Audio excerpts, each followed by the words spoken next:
Right. turn right on Hunt Highway. And I'm going, I don't think so. So are we on? You are on. So all you need I'm to. on. Hey everybody. Oops, excuse me. Oh, no worries. We're just getting settled here. To our Facebook audience, welcome. Thank you so much for listening, either now or later. My name's Patrick. I am the science fiction fantasy selector here at the Poison Pen, and I am really, really lucky to have one of the great fantasy writers of all time. Of ever? Of Forever? ever. I don't know. I'm not any George R.R. Martin, so I don't think you can go quite that far. I think you write better books. I like your books better. So. Well, thank you. Don't get me wrong.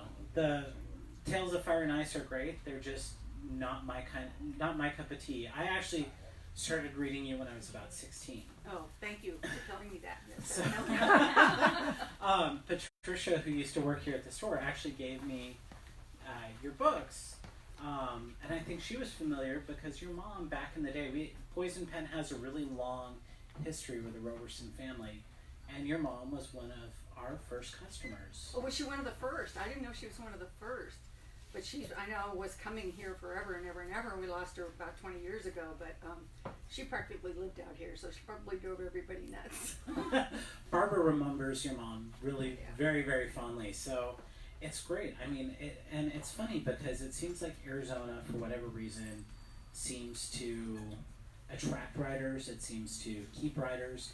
I mean, you're a native here of Arizona. You're one of the few. Almost. I was actually born in Kansas City, Missouri, but we moved out here when I was 4. So people have told me since then that I qualify as a native. So Technically, yeah, absolutely. I mean, most people come from everywhere else. I mean, I grew up in Colorado and we moved out here because my dad was tired of the snow and the cold, and you know, it's great because I think we've got one of the best bookstores in the country. I think so.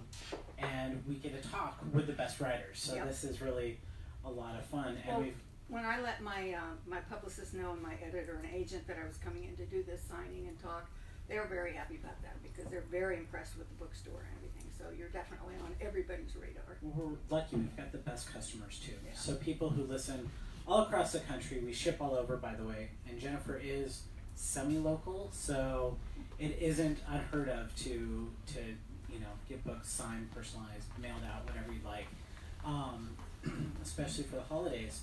So this is really exciting time. It's been a couple years since your last book, and now Life and Limb has come out, and it is probably one of my top 10 books of the year. Really? I really absolutely loved it. It was phenomenal, and I'm not going to try to spoil it because I tend to do that when I read the book cover to cover because I'm like, this is so good.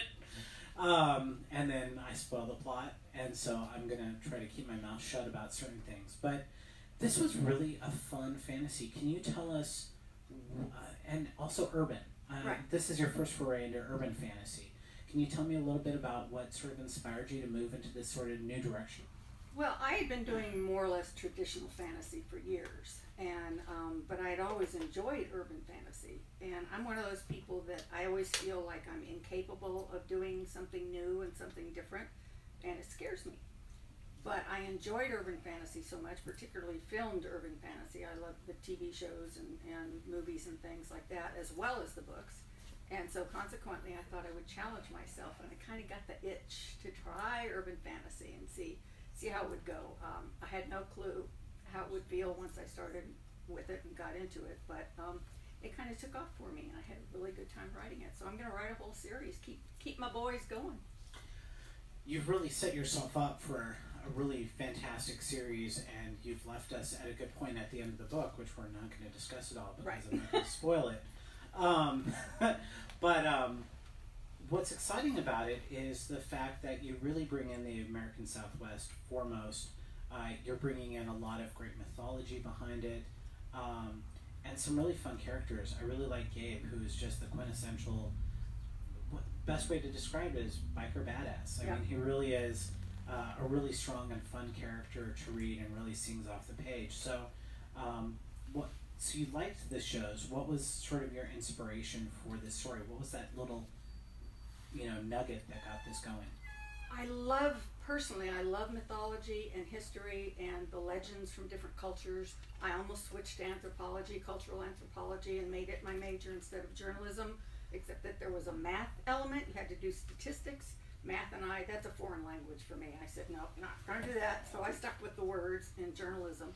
But I have always, as I said, and really loved history as well, going way back, the ancient history and the fossil record and that kind of thing. So I wanted to play with all of that, as well as the whole pop culture reference thing, which is, I mean, I love fantasy and science fiction. I love pop culture, the fantasy and science fiction movies and TV shows, as well as the novels. I've been reading novels for forever, it seems like.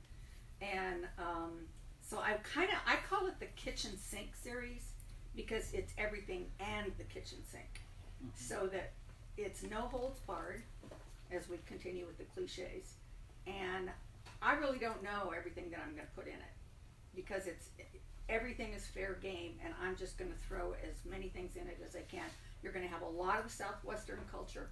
It's set in Flagstaff, so of course it pulls from the Navajo and Hopi cultures, as well as the mythologies and the religions. And then of course it's going to come down to Tucson and Phoenix.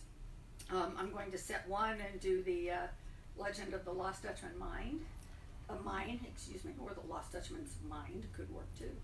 But the thing is, as I said, anything goes. And my two guys, Gabe, as you mentioned, he's the badass biker ex-con, and then we also have his now partner in crime. They did not know one another, but now he's his partner in crime is a Texas cowboy.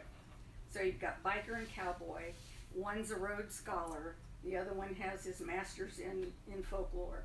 So they play off one another. They actually were guided into that by someone they thought was the old family friend, only to find out that he's rather celestial in nature, and it's all been guided. It's all kind of planned ahead of time.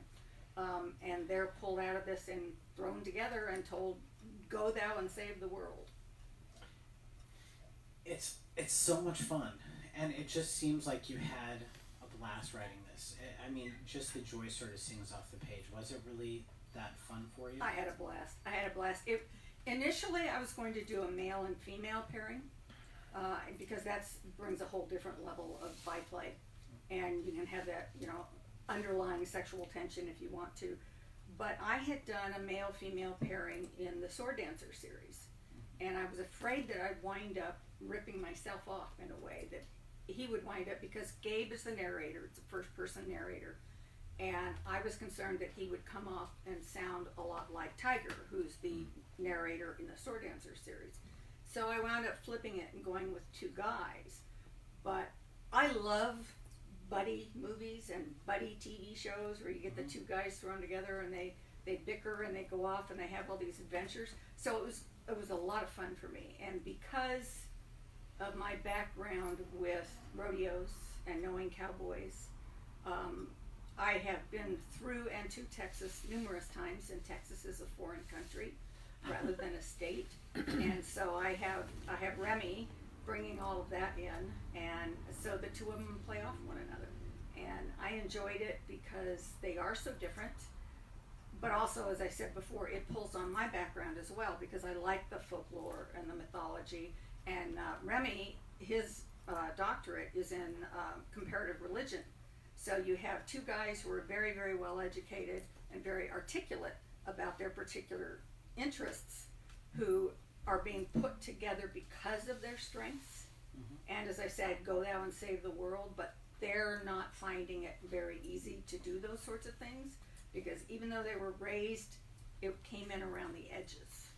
And so consequently, they're learning as they go, and I intended the reader to learn as they go as well. Well, there's something special about Remy and Gabe as well. I mean, and without spoiling, within the first few pages, we learned that there is something uniquely special about them.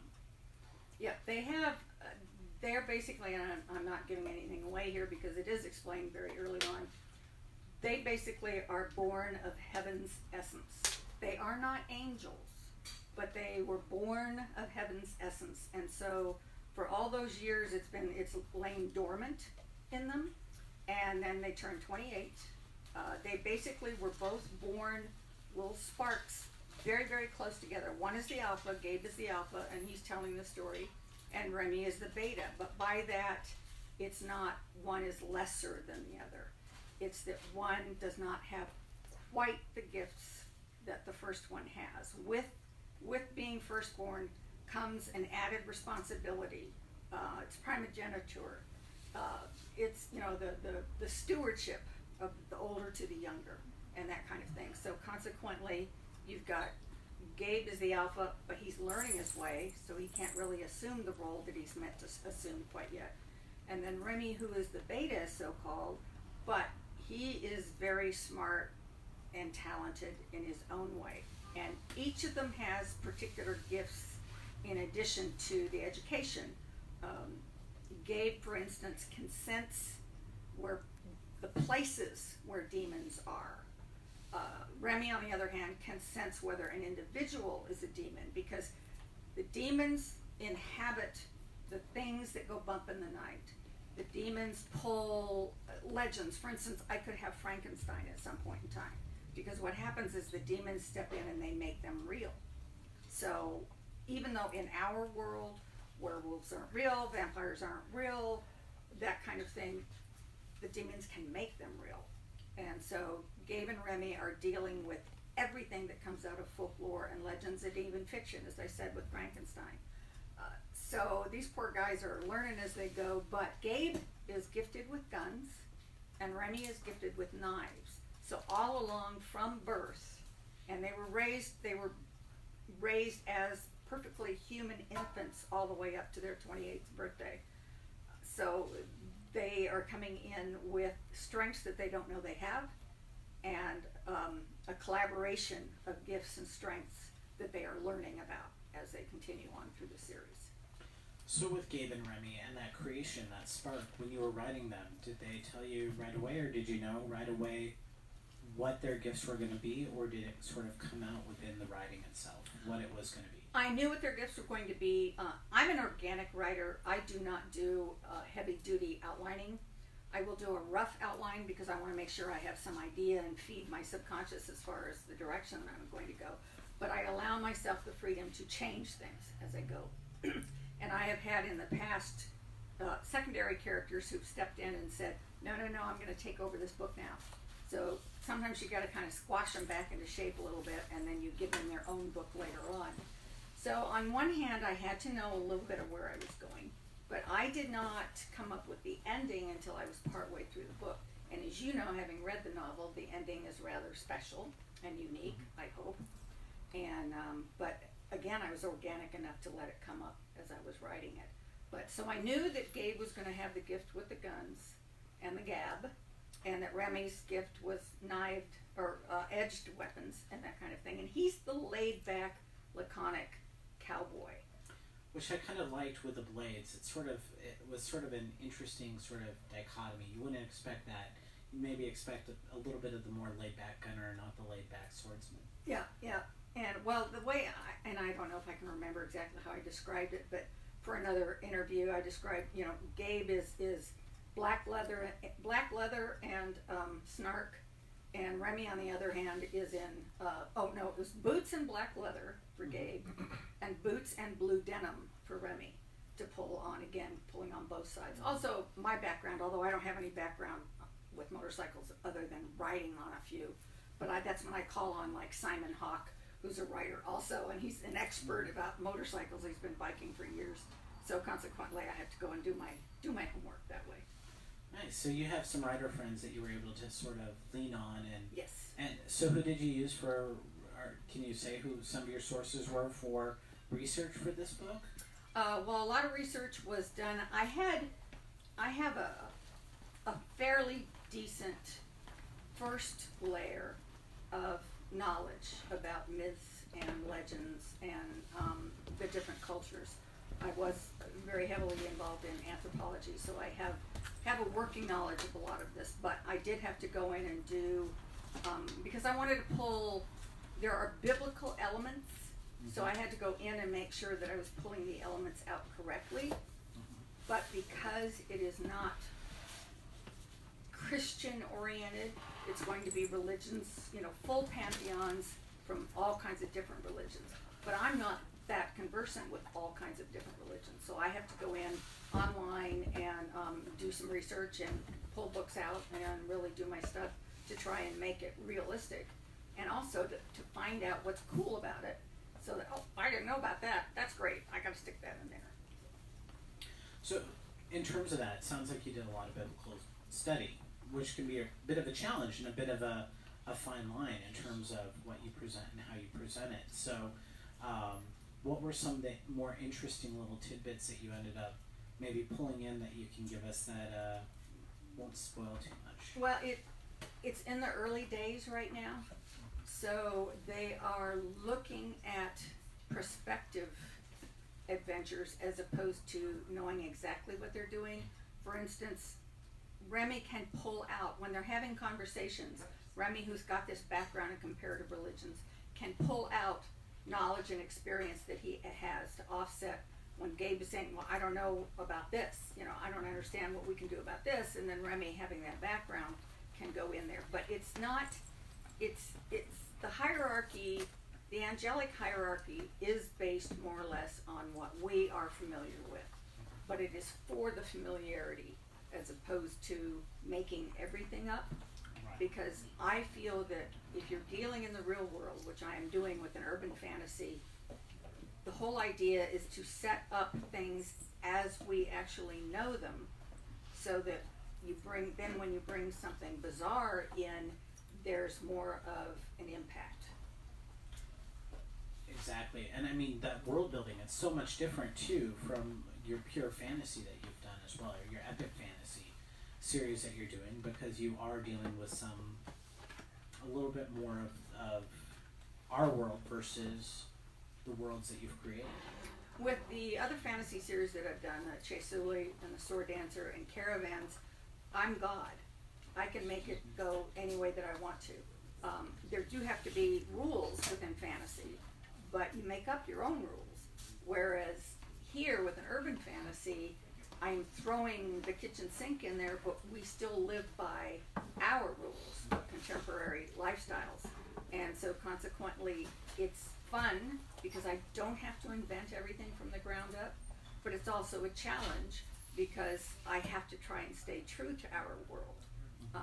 I want, for instance, one of the emphases I wanted to do with this book is that Gabe and Remy, who have a working knowledge of fantasy and science fiction, Gabe at one point is referred to as a fanboy, and he is. They grew up as kids reading all of this, and so being familiar with it, it's one of those things where I'm totally losing track of what I was going to say too, which I tend to do, but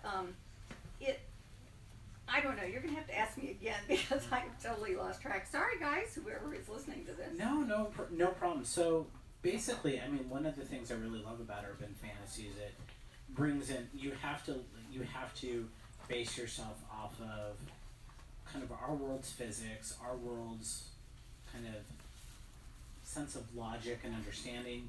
At the same time, you get to twist it, but you can only twist it so much before you really change the nature of what it is. So that's one of the things that I always find fascinating is when you get an author who either writes urban fantasy and then gets to move into pure epic fantasy, or moves from epic fantasy or historical fiction like you've done. So you've already written in the kind of that real world scenario, and then bring it into the urban setting where there gets to be a little bit of a twist. So I'm always curious, I mean, in terms of writing and bringing that together, kind of that, I guess the idea would be, which do you prefer writing, or does it just depend on kind of your flavor, your time of life, whatever you decide is? I think it depends. A lot of times, until I get into something and buried in it and really doing research and plotting, I don't necessarily know how it's going to appeal. I mean, as a writer, we obviously always want to pull the readers in. We want to make them believe what's going on. We want to make them buy the characters for what they are. But by the same token, when you're dealing with totally imaginary things and characters and creatures that are not real, that we've only read about for years and years and years. We have to try and keep them parallel, but you don't cross the streams, as we say, if you ever saw Ghostbusters, unless you're really, really good. And I'm still learning my way about urban fantasy because I've never written it before. All my fantasy has been traditional, epic kind of fantasy, and so I'm learning as I go. And that was what I was going to touch on a little bit earlier before I lost my track. Gabe and Remy don't know what's happening, and I don't want us to know what's happening either. I want readers to learn as Gabe and Remy learn. I have always wondered about movies and TV shows where these characters are thrown into the middle of something that's totally alien to them, and they just kind of shrug and go, okay, oh, I'm supposed to save the world? Okay, let's go off and do that. I have a feeling that most of us, if told, oh, by the way, you're of heaven's essence, and you're a quasi-celestial being, and this is what you have to do to save the world before Lucifer can return from hell, and all those little minions, his demons, have come out to soften up the world for his return. I don't think any of us or any readers would just walk into that kind of situation and just accept it.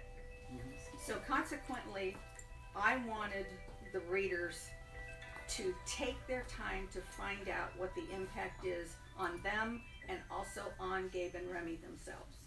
Because I did not want to write, it's an origins novel. Life and Limb is an origins novel. It is how they came to be. It is how they learned what their destiny is. It is how they are finding out what the challenges for them are going to be. And they don't know what all of them are going to be, and I don't know what all of them are going to be. And that is one of the interesting things about urban fantasy, and it's something I didn't really think about, but you're absolutely right. That first novel really has to be kind of the origin story. You don't throw them right into the lot. Whereas with a fantasy novel or an epic fantasy novel, the first book doesn't necessarily, it is the origin story, but usually they're, quite a bit thicker. So you're able to maybe do what you would do in, basically an epic fantasy could be up to, 2 books for a regular urban fantasy book. So you're really throwing in, the origin story plus. Whereas with urban fantasy, it's usually that origin story, it's that one book, that very first book. That's true. And the thing with epic fantasy is you are building a world from the ground up, whereas with urban fantasy, you are not. It is our world. For all I know, Mike Stackpole is actually a werewolf, and he's just waiting for the full moon. That's urban fantasy. So on one hand, we're sitting here in the middle of a really nice bookstore, having a nice talk with fans and readers in the audience, but there could be something supernatural going on. You have a ghost in the background, and in my case, in the series case, it's all of those ghosts and goblins and everything are actually demons that have assumed the guise. So even the so-called benevolent creatures out of folklore may not be benevolent in our world or the world of Life and Limb. It's exciting. This is a really exciting new series. Do you feel like it sort of recharged you for writing? It has. It really has. That was one of the things that was good about starting something new. Is I never get bored with writing fantasy. I love writing fantasy, but there are times when we need to stop and kind of shake the cobwebs loose a little bit and say, all right, I want to challenge myself as the writer. First and foremost, you have to challenge yourself as the writer, and you have to invest yourself and be interested in what's going on. If you're doing it by the numbers, if you're doing it by rote, it's boring to you as a writer, and it will be boring to the readers too. It will not encapsulate the vibrancy of the characters and making them real and believable and people that you want to invest in so that you care. Any kind of book that we read, any kind of fiction at all, has to feature characters that we care about, that we invest in, or we're not even going to finish the book. So it doesn't matter what genre it is. And in fantasy, because you as the writer are trying to sell a world that does not exist, you have to make sure that the characters can reach out and grab readers by the throat and pull them in. For instance, excuse me, at the end of the second Sword Dancer novel, I had something happen, and I implied the heck out of it. I really did. I implied that a character died. But my feeling was, if there's no body, if you don't see the body, well, readers are gonna, oh well, she didn't really do this. She wouldn't have killed that character off, that kind of thing. I didn't get that reaction at all. I got hate mail for that. And I actually received one note from a young woman who said, I can't quote it exactly, but it was that I had betrayed her as badly as her grandfather did when he beat her as a child. Oh. Now that obviously is more of an extreme than most people were just writing to say, I can't believe you did that. I don't want to read any more of your books anymore because I like that character and you killed it and so on and so forth. And I had not anticipated that kind of reaction because I really did feel that they would go, oh yeah, but there's no body there, so of course she's still going to be around. And no, I had a very, very strong reaction against that. And I had to tell the people that would contact me and say, I'm not going to read any more of your books. I would say, all right, look, read 40 pages of the third one.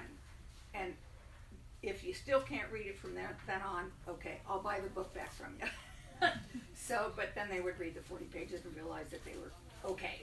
So, and there was no issue with it. But so that's, with this particular series, I'm trying to present the readers with two subcultures that they may not be familiar with. I mean, you may have readers who are into bikes and understand motorcycles and the life of motorcycle clubs and that sort of thing. But that doesn't mean they're going to have any knowledge of rodeo cowboys and vice versa. So I want to try and present characters of different cultures within our own world as well. And it seems like bike culture right now is a little bit more maybe up front and center with shows like Sons of Anarchy and the Mayans, which are really kind of hardcore shows, but they sort of show the hardcore lifestyle of some of these biker gangs. It's fiction, even on TV. They've carried it to the extremes, but the producer, whose name I have now forgotten, actually was involved with MC, so he had that kind of background. Gabe is an ex-con, but it's for something that he had to do to save somebody else, and he's a biker, but he's not in a motorcycle club, because that's a culture that I don't have that much experience with or knowledge of. And when I spoke with a gentleman who is himself a biker, he said, no, you would do well to just stay away from that. Because it's a kind of, he says, it's also a very violent subculture, and there's really nothing good about them necessarily. And do you really want to build up your character as that kind of person? And no, he's not that kind of person. So he's an outlaw in a way, he's a rogue in a way, because it was set up that way and he had to follow a hard path, but he is not a motorcycle club biker. Interesting. So, and yeah, I mean, that would make sense with who Gabe is throughout the book. I mean, he isn't very hardcore. Well, he's hardcore, but I mean, he's not, you know, he's a badass. He's a badass. You know, sort of yeah, but he's got, his background is a very educated one. His father was a Marine and in action and retired, and now he's a cop. He got out of the military, now he's a cop, so he's a real hardcore kind of guy.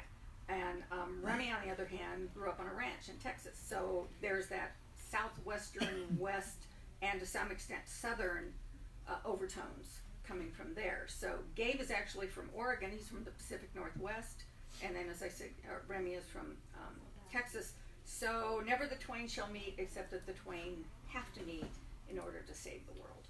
So did you get to do any traveling to Oregon or Texas or just up to Flagstaff for the weekend to be able to ride the bike? Well, I lived in Flagstaff. I went to school in Flagstaff, and then I lived up there for 10 years. So I was very familiar with the area and the culture of the Navajo and the Hopi. And I have been to and through Texas many, many times. So I am familiar with that. And then again, as I said, my background with rodeos and cowboys and that sort of thing. So that's a lot more easy for me to draw on out of my own personal background, whereas the biker stuff is not. So with the with your urban fantasy, you get to bring in some mystery to it. So it's sort of one of the things I like about urban fantasy is it does fit very nicely into kind of the theme of the Poison Pen. We have, I think, a great science fiction fantasy selection. We try at least, and but I do like the fact that urban fantasy, I can try to hook mystery readers into reading some of the fantasy. So, what is it that you like about crossing that genre? Because you get across that genre a little bit within writing urban fantasy. It is, the end of the book does tend toward the whole mystery elements too. So it is crossing a lot of genres. And I enjoy that as a writer and also as a researcher, because I get to go in and learn things too that I didn't know about. It's like the other day I said, you know, what if I made Lazarus a character? You know, because it's biblical in some ways, you know. So what would I do if I made, you know, brought Lazarus forward and put him into the story?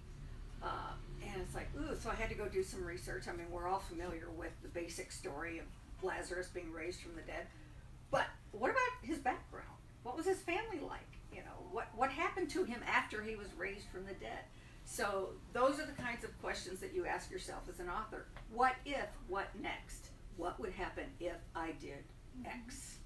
And so whether Lazarus makes an appearance in the series or not, I don't know yet.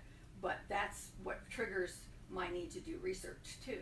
And then also turn it on its head. Mm-hmm. Say, okay, well, we as readers are familiar with something this way. What happens if I flipped it around and did it the other way? And it's like, ooh, I never thought of it that way. So that's what you want to engender in your readers, is the sense of wonder and thought into going, well, wow, that wasn't what I was expecting. That came out of left field.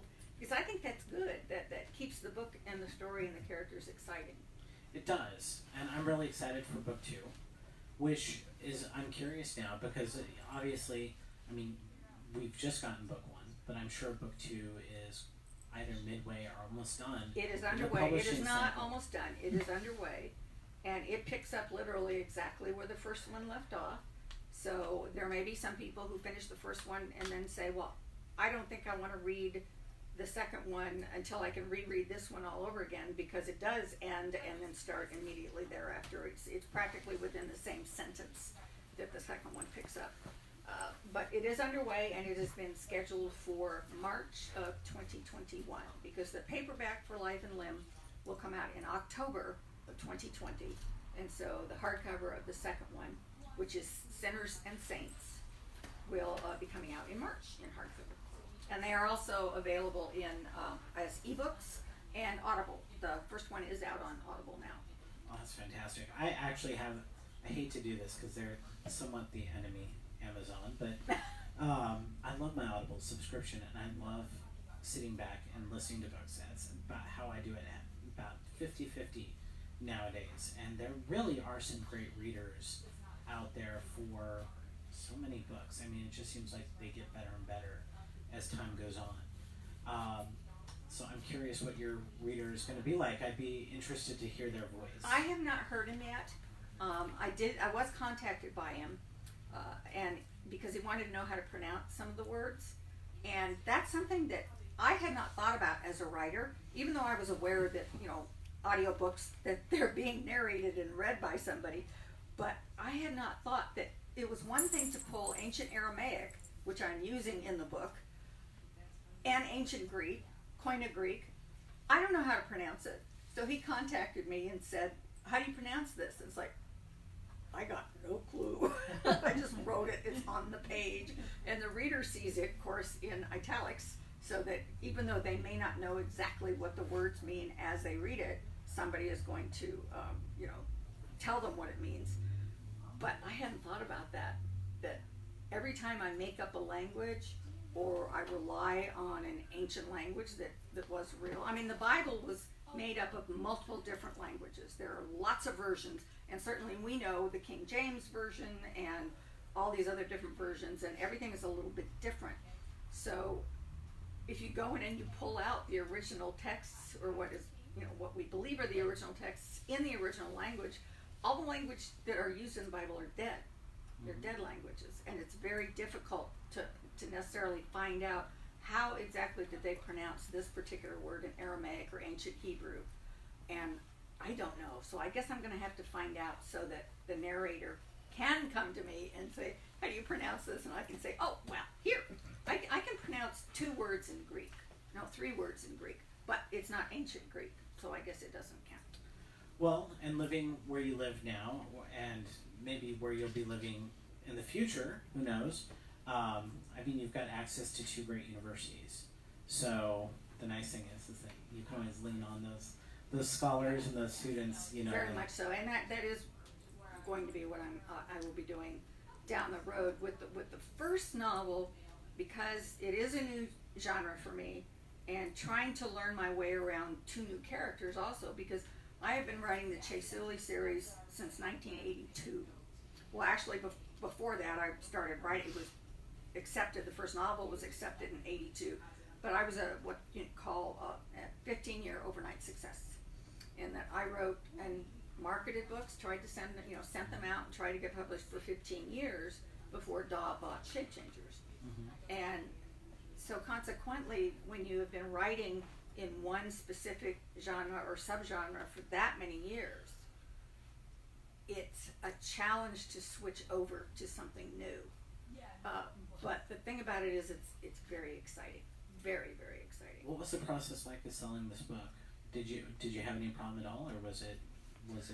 Well, I have worked with Daw Books for so long. They bought my first one in '82, and I'm very fortunate. And I have like a 30 novel backlist with Daw, and I have worked with Betsy Walheim, who was the president and editor-in-chief of Daw. I've worked with her since 1982, and I've worked with my literary agent since 1982.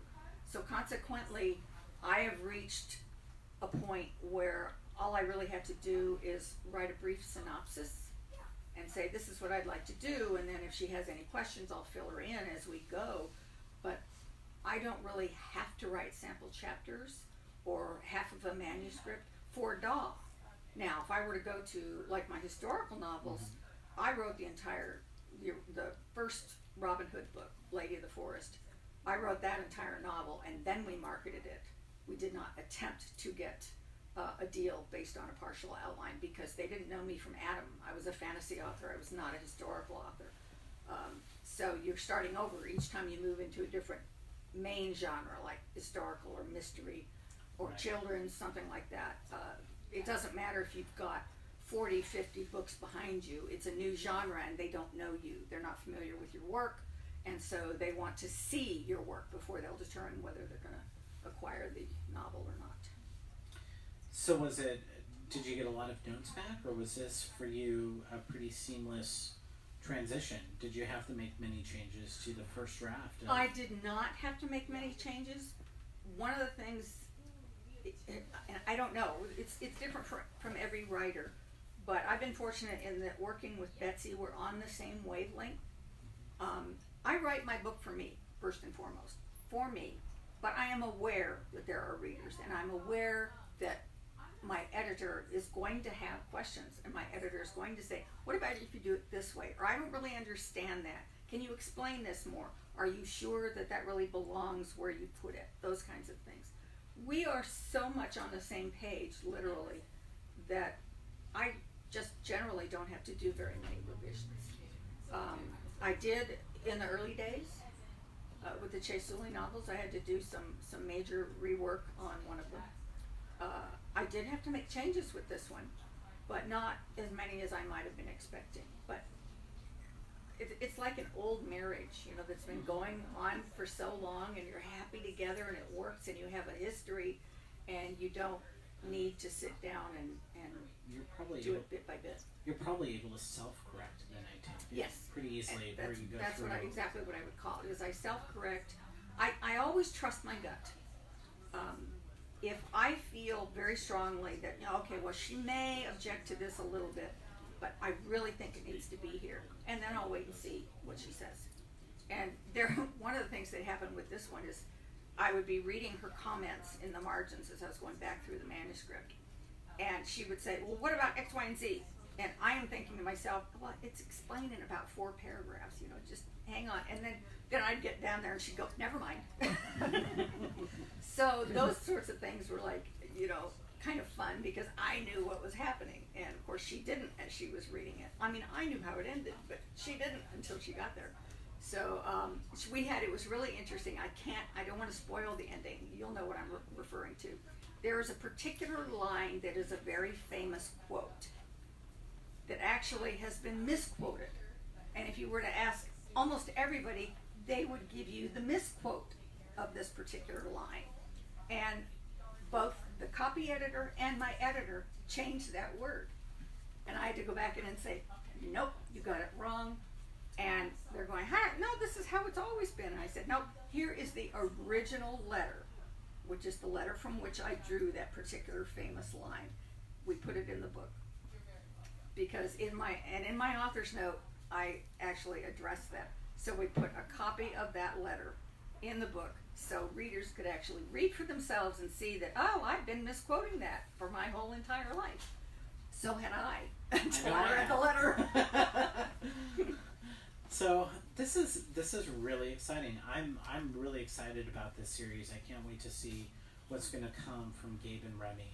Are you going to continue on with any of your epic fantasy? Or are you working on any historical too? I have Sword Dancer number 8, which is Sword Bearer.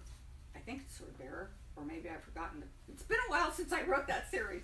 So at any rate, so there will be a Sword Dancer number 8. Mm-hmm. I am 2/3 of the way through, and I will kick back to that one after I finish the Sinners and Saints that I'm working on now, the second in the Blood and Bone series, as it's called. So yes, there will be at least one more Sword Dancer book, and probably more down the road. I may write another Chase Uli book down the road. I still need to finish, or still need to write, the 4th novel in the Caravan series. So I am not turning away completely from what has brought me to the dance, as they say. I give myself that, I try not to write myself into a corner so that I have a definite end. That means I can't go back unless I do some very special hocus pocus. And even though I'm writing fantasy, I don't really want to do that kind of hocus pocus. I want to have a good cathartic ending for the reader, so that if they never see another book in that series again, they still feel that they've reached a good ending. And yet it will leave the door open for me to do more, should I choose to write more. It's really important, I think, especially as fantasy goes on. I mean, people are really chomping at the bits for authors like Patrick Rothfuss and George R. R. Martin to finish up their fantasy series, and I think that, things happen. Robert Jordan died in the middle of writing his Wheel of Time series, and it's just one of those things where, as readers, do we get the satisfying ending? Do we get the ending that we need? And I think it's really important that we, certain epic fantasies can have a little bit of a tighter end at each book, without leaving us open for the rest of it, so that when we're done with a book, we feel satisfied as readers. You want to leave the reader wanting more. Yes. And then if there are more, they'll be excited about. Which is great, but I get really tired of the cliff ending that never happens, picks us up to kind of continue on with it, and I don't think that's always fair for the reader. I don't think so. I'm a reader first, so all my reactions as a writer are based on being a reader first. So while I want to keep readers guessing, and with the end of Life and Limb, which is a cliffhanger, I set it up that way intentionally, as I did with that Sword Dancer novel where I made it appear that somebody was dead. I set it up that way intentionally because I wanted reactions from the readers. But you don't want to get the bad reactions. No. So it's like, that's why I'm saying, one of the reviewers said about Life and Limb, because of the ending, that you may want to wait till the second one is out before you get this book. And it's like, as a writer, that's not what you want to hear. You want, or as a bookstore clerk and owner, you want them to go out and buy the first novel and read the first novel. You don't want them to wait 2 years before they go and get that first novel. So on one hand, you kind of walk a fine line with doing a cliffhanger, but making sure that the follow-up book is coming out. Right, exactly. And not just disappearing. And to ask as, a reader that demand, right? That's unfair from us to demand the writer to write that book. It's interesting because there was one convention I was at, there were several of us on the panel, including Anne McCaffrey, and it was called Killing Off Characters.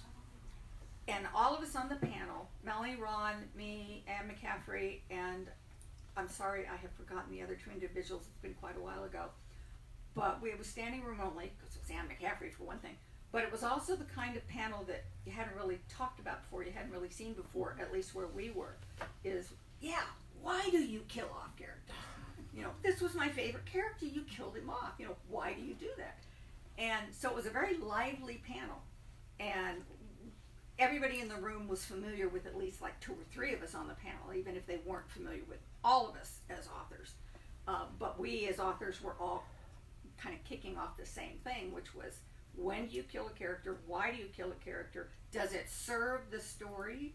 Does it serve the series? Or is it just something to make an impact? You know, I had, for instance, I had a character who I was going to kill in the first novel in the Chasuli series, who said to me, "You will be sorry if you kill me off. You need me. You'll be really sorry if you kill me off." And so I thought, he felt so strongly about it that I said, okay, well, I'll wait and see. And he wound up becoming a lot of readers' favorite character.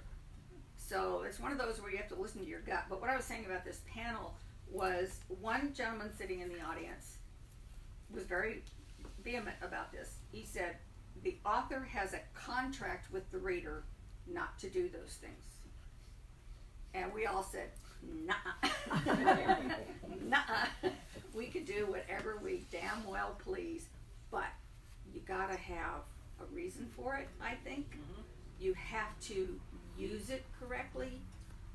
Mike Stackpole, we used to be in a writers group together, and we came up with a term about, this happens almost in every movie that you see that has to do with setting up a child for later adventures as an adult. What's the quickest way to punch a hole into the audience? Is you kill the animal.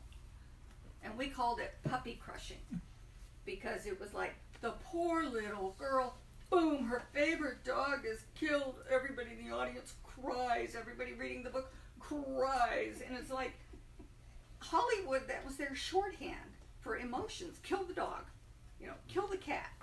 Imagine what had happened if in The Wizard of Oz they'd killed Toto off. You know, I mean, it just, yeah, hate mail, and people were, I won't go see the next one, or I won't read the next one, that kind of thing. So you have to use it judiciously.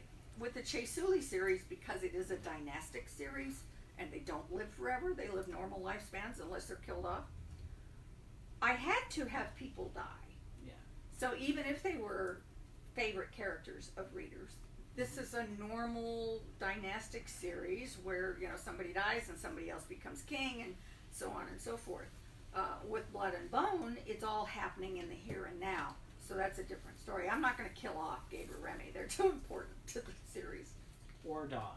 You can kill off anybody else. You just never kill off the dog. True. You can't. Don't kill the dog. Don't kill the horse. You know. Exactly. Although, you know, as a side note here, there's an awful lot of fantasy authors who kill horses without even realizing it. They commit what Judith Tarr, it's a fantasy author, calls ecocide, because they don't know horses. They don't know that. They think you put gas in them practically. Well, you throw feed out to them. Throw some oats out to them and they'll be fine, you know. You can kill a horse that way. If you have ridden a horse that hard for that amount of time and you suddenly throw a bunch of rich oats to the horse, you're going to kill it. If you water it incorrectly, you're going to kill it. So that's the sort of thing that in fantasy, even though you're using real animals like dogs, cats, and horses, you have to know as a writer that what you're doing isn't totally opposite what should be done, because you will have readers who go, and they write you and they tell you, on page 42 you did this, that is absolutely wrong, that is incorrect, and as a writer you do not want to get those kinds of mail. You get a lot of mail for a lot of different reasons, though. I mean, and a lot of good mail too, which is there ever been a letter that you've received from a fan that has really touched you? I have received several like that. I don't keep count, so I couldn't tell you, but I have received letters in the old days before email was what everybody was doing, and emails since then from people thanking me. One woman was in the waiting room at the hospital because her husband was very ill, and they did not think he was going to make it, and she was spending all of her time at his bedside or out in the waiting room, and she had one of my books, and she said that helped her keep her sanity. And I've received other emails and letters very similar to that, where I help them through, my book helped them through a difficult time. And that's not something you ever really think of as a writer. Well, I'm going to grow up and be a writer, and I'm going to make somebody's life happy for them at a very terrible time. That's just not on your radar as a writer. And so when it does happen, it always comes as a surprise. And I'm glad, I'm very glad that I made a reader find some hope or laughter or happiness at a time when it is not a place and time of hope. And also, side note here, I did have, early on when Sword Dancer came out, this was 84, he was a soldier and he was stationed in a missile silo. And they can't go anywhere. They're in the missile silo for however long their shift is. I don't remember. But he had a copy of Sword Dancer, and he thanked me because he said it was really boring otherwise. So he had a book that could keep him interested. So, those kinds of reactions are really heartwarming for the writer, and they're touching too. I mean, when you receive a letter from somebody who says you basically saved my life because you made me characters that I care about, and I could invest in something again, and it's a shock, and it's a warm feeling. There's also a sense of unworthiness because that's not how you view yourself. You're just trying to write something that people can have fun with and invest themselves in. You don't think of it in terms of keeping somebody alive. But yet you have. And that's what's amazing about, I think, so much about writing, is that you touch so many different people, and within your characters, and writing for so long that you have, you've really made a difference in a lot of people's lives. And that's what's so cool about it. It's difficult to hear you say that because, on one level I understand that it's true because I have received letters from people. I'm not making this up out of whole cloth. But it's important for a writer to keep their feet on the ground and not get caught up in the ego booze. I mean, good reviews, come on, writers like good reviews. We love reading good reviews. Absolutely. We're normal people, and we hate bad reviews. It is upsetting when I read a bad review, which is why I try to avoid them. I look at the star rating, and if it's 1 or 2, don't read that one, because I do care. And it is, it is upsetting to some degree if somebody shreds your book, So again, we write for ourselves first, but we are aware, as you said, we're self-aware that there will be other people reading it, and you are trying to manipulate the reader. Mm-hmm. We are working you. We are manipulating you. We want to engender a specific reaction in you. So, are we the puppet master behind the scenes pulling the strings? You betcha. Sometimes those strings get cut, and sometimes it just doesn't work for the reader, and you have to deal with that as well. This is one of the things I love about having conversations one-on-one with authors, is the fact that it's the best masters in fine art that you're ever going to get, in terms of learning the craft, learning what you do as a writer to engage the reader and to keep everybody going. For our audience, we do tend to get a lot of questions about writing. Is there one, before we say goodbye to our Facebook audience, is there one piece of advice that you would give to any budding writer? Don't quit your day job. Seriously, because you sell one book doesn't mean you're going to have a career. So initially, don't quit your day job. Mike Stackwell, who's sitting here, and I have done a lot of panels all over the country together, and you get writers who've been doing it forever and ever, and then you get newer writers who are just their first one's out or their first two are out. And it's very rare that you can stop a career, a different career, dead in its tracks and say, I'm not doing this anymore because I'm making all this money as a writer. My first novel, my whopping advance was $3,500. How long can you live on $3,500? So don't quit your day job. But keep on writing. But keep on writing, and if you're fortunate and you write a whopper of a tale, and an editor says yeah and gives you money for that whopper of a tale, then you hope to build on that. And one thing that a lot of people don't realize is that we're not paid on a monthly basis. We're paid maybe twice a year. We get royalties twice a year if the book earns out its advance. And if the book does not earn out that advance, as a writer, you don't see any more money. So, your first order of business is try and get enough readers to buy the book so that you earn out that original advance, and then it pays you more money. So you will receive royalties twice a year. I receive 4 payments. I receive a payment on signing of the contract, on delivery and acceptance of the manuscript, on hardcover publication, and then on paperback publication. And that may take 2 to 3 years.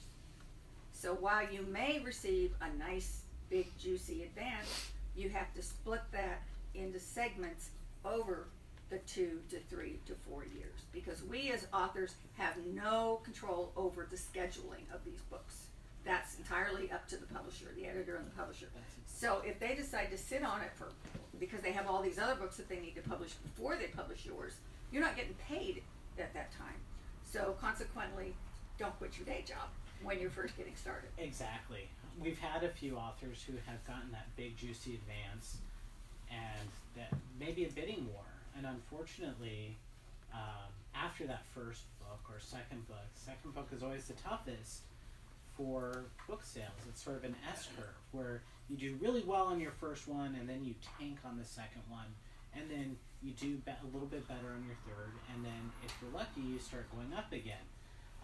So sometimes it's after that second or third book that you don't see hide nor hair of the author again afterwards, because unfortunately, that 3-book arc, especially within mystery, has sort of taken its toll. It's in fantasy and science fiction for 20-30 years now. They've been saying it's better to have a series than a single standalone book, because while you can write a single standalone book that blows the doors off and does very well and hits the New York Times bestseller list, that's the exception, not the rule.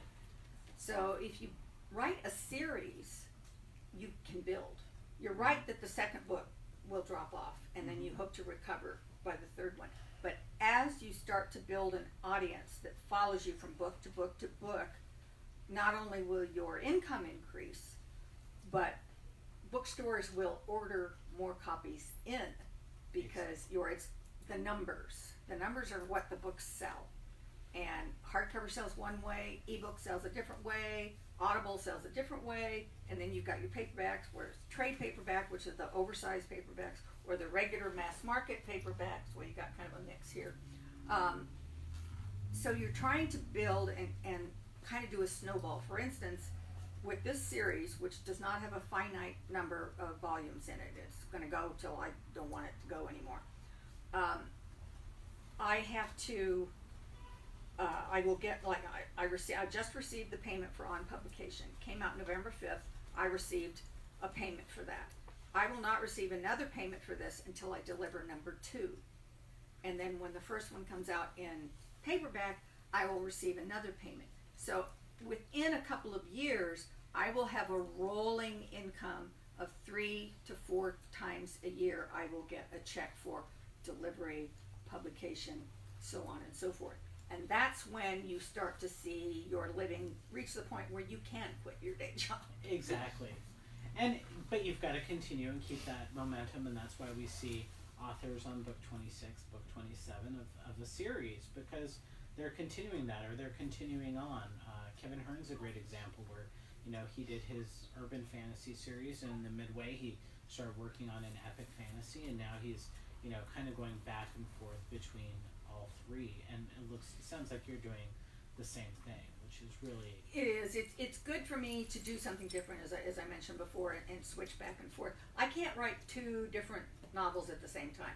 I know there are authors. Well, back in the pulp days, they did that a lot. Also, they were a lot shorter.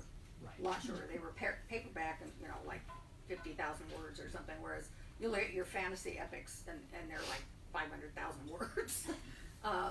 And so consequently, but I think you can run a series to death. You can. I think that it's possible that you just keep going and you start running out of fresh ideas, and it starts to lag. For instance, if you as a reader, you as a writer read reviews, you'll see where readers are leaving reviews saying, I really liked her first 5 novels, but then I didn't like number 6 and then number 7, and it just kind of went, and I don't even read her anymore. So you can keep a series going longer than it's welcome, but one of the reasons you will do it is because you do see the dollar signs. And I'm not saying that's bad or that's wrong. I'm saying that is a risk. There are certain characters in the mystery genre that I really enjoyed, and they're now, almost, they're a numeric humorous series. I really loved the first 17. That's true. That's true. And I read them each and every year for 17 years, and then I'm like, okay, I've had enough. This is, I'm good with this. But other people continue. They continue enjoying the series, and they're still a very well-written series. It's just, for me, 17 was enough. Yeah, I think that happens with a lot of us. I mean, most of your fantasy series tend to be shorter. Most. Now, you do have those that continue on and continue on and continue on, but most of us kind of have a stopping point, a natural stopping point, whether it may be that I pretty much put this character through the ringer as many times as I should, or I'm tired of doing that. Yep. I want to move on and I want to do something else. I think it's healthy for the writer if, not necessarily simultaneously, but you have your little lizard brain in the back saying, you could write a book in this kind of genre too. And it's like, yeah. And so, I mean, I've written historical novels as well as the fantasy novels, primarily fantasy. But I wrote 3 different historical novels, 2 that were based on the Robin Hood legend with an emphasis on Marion's point of view, and 1 that is based on a historical incident in 1692 when the Campbells tried to wipe out a clan of the MacDonalds. And I love history. My minor is British history, and so I always had a desire to write historicals. And so now and then I would step aside and I would leave fantasy for a while and write a historical novel. And I will probably do that again at some point in time. The thing with the historical novels is, even though I have a background in British history, there are specific time frames where you have to go in each time you're going to write a historical novel and research it all over again, even if you have a decent background in it. Because if you get lazy, the readers are sure as heck going to know. That's for sure. And in terms of that, I think we're going to open up some questions to the audience. This is the benefit of coming to the Poison Pen. We're going to say goodbye to our audience. So that way, if you want to do any sort of spoilers or any sort of spoiler questions, we're not spoiling the internet, and we will talk to you guys soon. Thank you for coming.